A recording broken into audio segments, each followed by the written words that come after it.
Алис, Джули и Ангел и вълшебната градина. Имало едно слънчево утро и трите приятели Алис, Джули и Ангел решили да отидат в градината да играят.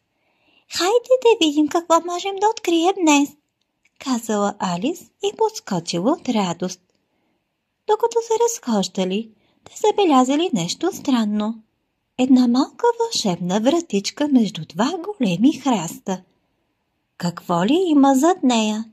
попитал Ангел.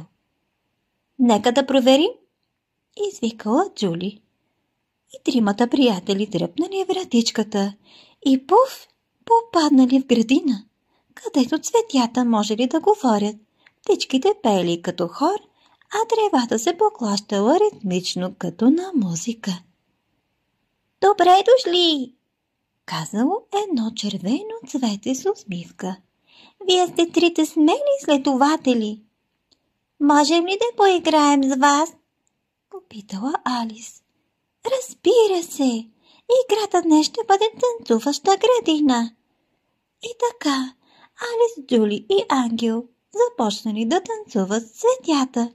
Те подскачали, въртели се и смехът им се разнасял навсякъде.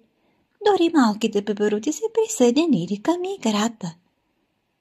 «Най-хубаво е, че сме заедно», казал Ангел, докато подскачал с Алис и Джули. «Да, приятелството прави всичко по-весело», добавила Джули. След дълго щастливо играене, тримата приятели се върнали у дома, но знаели, че вълшебната градина винаги ще ги очаква, когато поискат още приключения.